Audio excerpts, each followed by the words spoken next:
दोस्तों, लव एक ऐसी चीज है जिसकी शुरुआत घर से होनी चाहिए। लव के बारे में जो पहली चीज आप सीख सकते हैं वो है अपनी फैमिली से प्यार करना।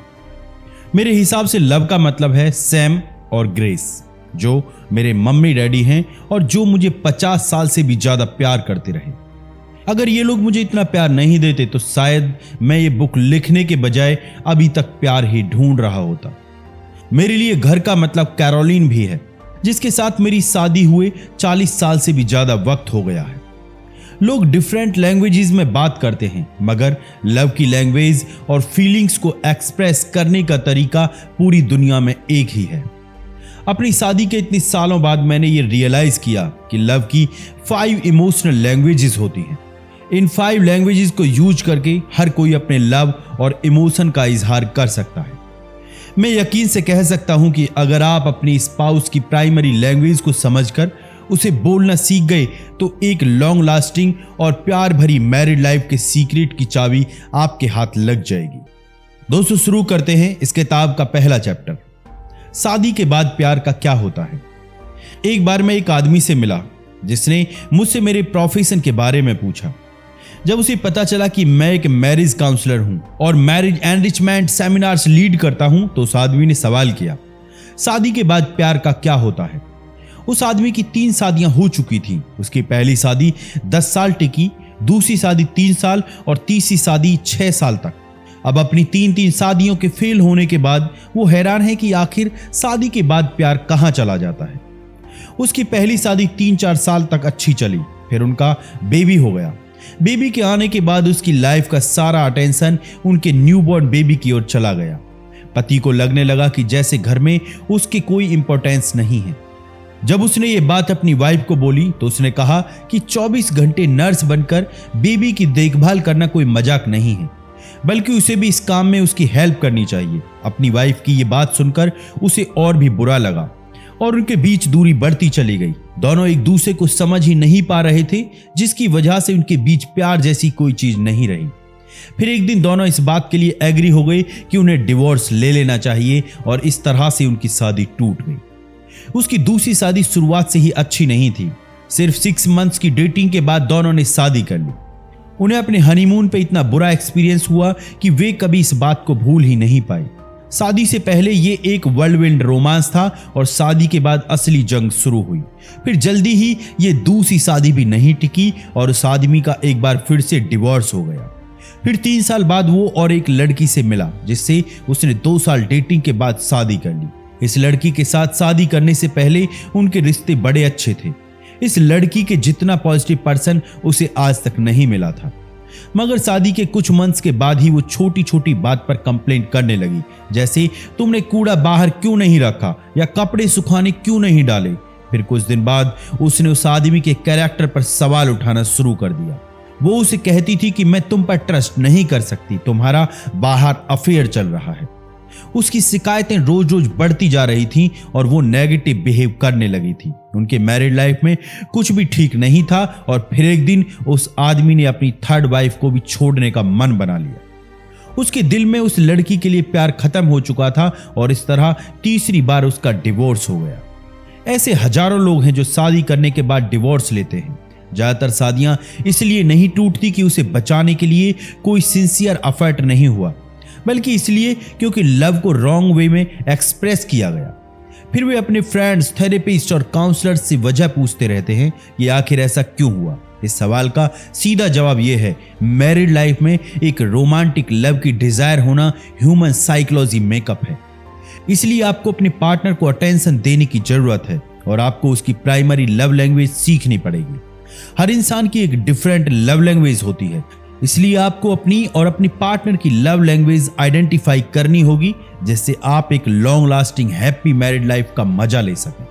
दोस्तों, नेक्स्ट चैप्टर है keeping the love tank full. हर किसी का एक इमोशनल लव टैंक होता है। जब भी कोई पर्सन लव को प्राइमरी लैंग्वेज में रिसीव करता है तो उसका लव टैंक भरने लगता है और इस तरह लोगों को लव की फीलिंग होती है।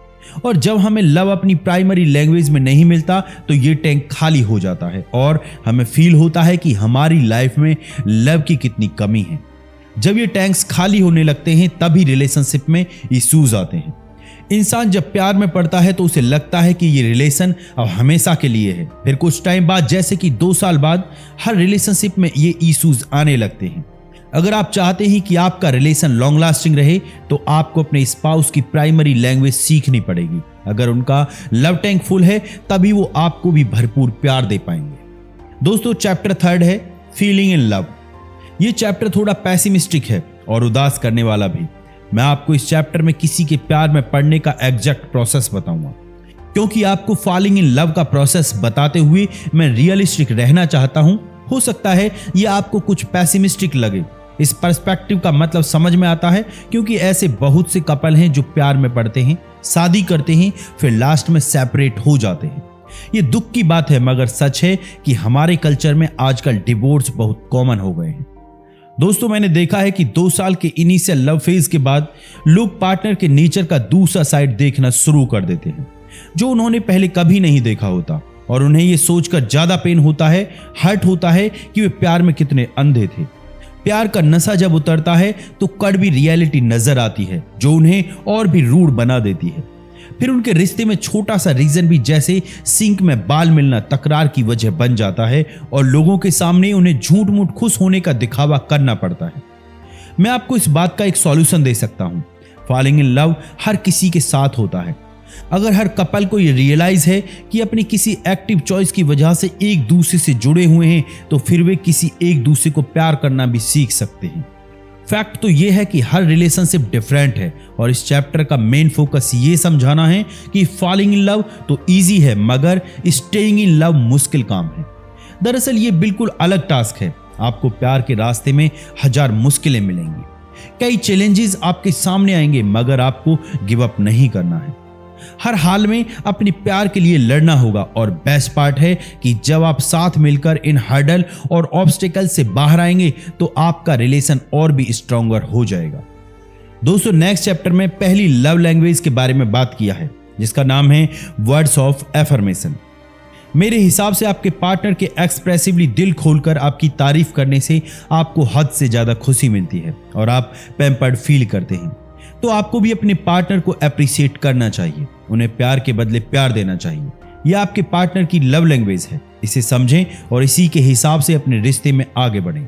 एक बार एक लेडी 9 मंथ्स तक ट्राई करने के बाद भी अपने हस्बैंड को बेडरूम में पेंट करने के लिए मना नहीं सकी, तो वो मेरे पास अपनी प्रॉब्लम को लेकर आई।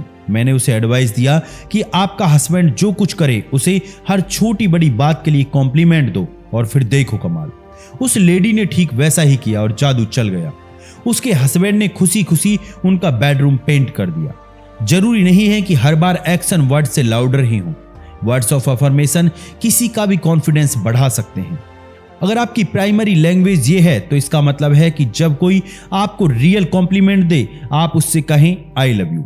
साथ ही अगर दूसरी ओर किसी की इंसल्ट से आपका हार्ट ब्रेक होता है जो आपके दिल में लॉन्ग लास्टिंग रहता है, तो मेरी एडवाइस यही है कि कभी भी अपने पार्टनर के इमोशंस को हर्ट ना करें। ये बात हमेशा याद रखें, वरना एक जरा सी मिस्टेक भी आपके पार्टनर का दिल दुखा सकती है। दोस्तों, लव लैंग्वेज नंबर 2 है क्वालिटी टाइम। इस चैप्टर में मैं आपको कुछ ऐसे टिप्स दूंगा जिससे आप अपने स्पेशल पर्सन के साथ क्वालिटी कन्वर्सेशन एंजॉय कर सकेंगे। अगर ये आपके स्पाउस की प्राइमरी लव लैंग्वेज है तो आपको ये टिप्स डेफिनेटली यूज करनी चाहिए। अब हो सकता है कि ये आपकी प्राइमरी लव लैंग्वेज ना हो, फिर भी आप अपने पार्टनर के लिए ये करें। साथ ही अपने पार्टनर के साथ कुछ क्वालिटी एक्टिविटीज के लिए टाइम जरूर निकालें। एग्जाम्पल के लिए, जैसे एक लेडी ने बताया कि मेरी और डेरेक की कभी भी फाइट नहीं हुई, इसलिए ऐसा नहीं था कि उनमें रिश्ते में कभी कोई हार्डशिप नहीं आई थी, बल्कि क्योंकि उन्हें किसी चीज के लिए फाइट की जरूरत ही नहीं पड़ी। उनका आपस में कम्युनिकेशन हमेशा बहुत बढ़िया रहा था, इसलिए उनकी कभी कोई फाइट नहीं हुई। अब उन्हें यह अच्छे से मालूम हो गया था कि अपने स्पाउस के साथ इफेक्टिव कम्युनिकेशन कैसे करें जिससे मिसअंडरस्टैंडिंग की प्रॉब्लम ही ना हो। किसी भी रिलेशनशिप में कम्युनिकेशन बहुत मायने रखता है। यह आपके रिश्ते की चाबी है जिसे आप बहुत प्यार करते हैं। अपना हर काम उसके साथ मिलकर करें, साथ में की गई एक्टिविटीज को पूरी वैल्यू दें, फिर आपका पार्टनर भी आपको उतनी अटेंशन और भरपूर प्यार देगा। आप ये बात याद रखें कि अटेंशन ना मिलने पर आपका पार्टनर हर्ट भी हो सकता है। कुछ ऐसी चीजें हैं जो रिश्ते में दरार डाल सकती हैं, जैसे अपने पार्टनर की बात ना सुनना, डिस्ट्रैक्शंस और अपनी खास डेट्स पोस्टपोन करना। आप ये सब अवॉइड करें तो बेटर होगा। दोस्तों, लव लैंग्वेज नंबर 3 है रिसीविंग गिफ्ट्स।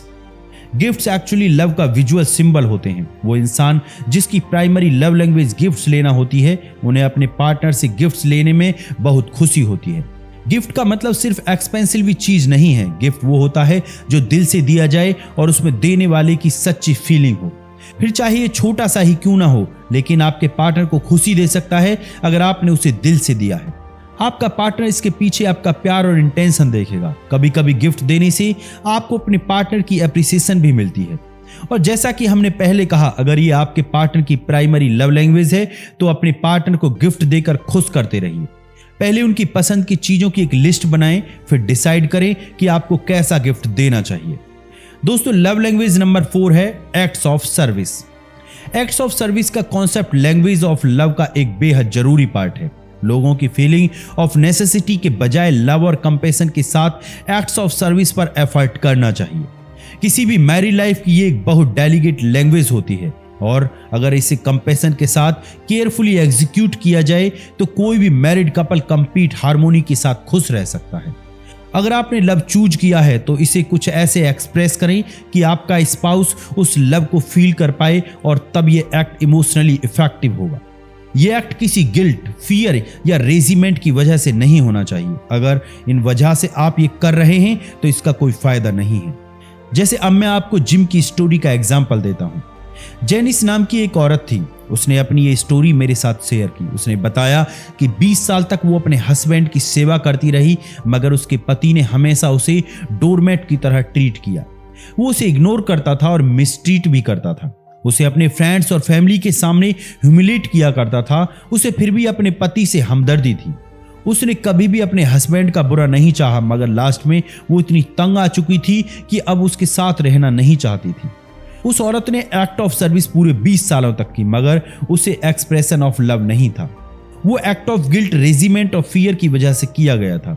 एक एक्ट ऑफ सर्विस तब माना जाएगा जब उसे अपने पार्टनर का प्यार मिलेगा, जब उसका पार्टनर उससे ये कहेगा, लाओ ये काम मैं करता हूं, और दिल से आपकी हेल्प करेगा, आपका बर्डन कम करने की कोशिश करेगा और साथ ही अपनी रेस्पॉन्सिबिलिटी भी समझेगा। दोस्तों, लव लैंग्वेज नंबर 5 है फिजिकल टच। मुझे लगता है कि फिजिकल टच वो एक्शन है जो हमारी सोल को भी टच करता है। सिर्फ सेक्सुअली इंटीमेसी ही इसका मतलब नहीं है। आप सिंपली अपने पार्टनर का हाथ पकड़ें या उसके साथ बैठें। बहुत से रिलेशनशिप में ऐसा होता है कि एक पार्टनर फिजिकल टच को सिर्फ सेक्सुअली इंटीमेसी से जोड़ कर देखता है, जबकि दूसरे पार्टनर के लिए इसका मतलब हाथ पकड़कर बातें करना या क्वालिटी टाइम स्पेंड करना हो सकता है। इसे कंबाइन करना बड़ा मुश्किल काम है, लेकिन इसका सॉल्यूशन यह है कि हर किसी को अपने रिलेशनशिप में सैक्रिफाइस और कंप्रोमाइज करना सीखना चाहिए। बहुत बार ऐसा होता है कि लोग किसी मुसीबत के वक्त एक दूसरे को गले लगाते हैं, क्योंकि फिजिकल टच लव का एक पावरफुल कम्युनिकेशन है। मुश्किल वक्त में हमें किसी भी चीज से प्यार और अपनेपन की जरूरत होती है। अगर आपको लगता है कि आपके पार्टनर की प्राइमरी लैंग्वेज भी फिजिकल टच है, तो जब भी वो उदास लगे उन्हें एक टाइट हग देकर उनका मूड लिफ्ट करें। इससे उनके चेहरे पर फिर से स्माइल आ जाएगी। दोस्तों, वक्त है इस बुक समरी के कंक्लूजन का। दी 5 लव लैंग्वेज लव के बारे में एक ग्रेट स्टोरी है जो अपनी रिलेशनशिप स्ट्रांग बनाती है। प्यार एक ऐसी चीज है जिससे फील किया जाता है। इसके लिए अपने पार्टनर को स्पेस और टाइम दें, उन्हें इंपॉर्टेंस दें और उन्हें स्पेशल फील कराएं।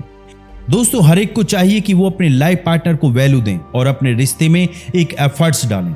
अपने प्यार को एक्सप्रेस करना सीखें और लव लैंग्वेज के ये सिंपल बेसिक टिप्स को फॉलो करके एक लॉन्ग लास्टिंग रिलेशनशिप को एंजॉय करें। दोस्तों, आपको ये बुक समरी कैसी लगी कमेंट्स बॉक्स में जरूर बताएं और इसी तरह की ऑडियो बुक समरीज के लिए इस चैनल को लाइक करें, सब्सक्राइब करें एंड शेयर करें। बहुत बहुत धन्यवाद। खुश रहिए।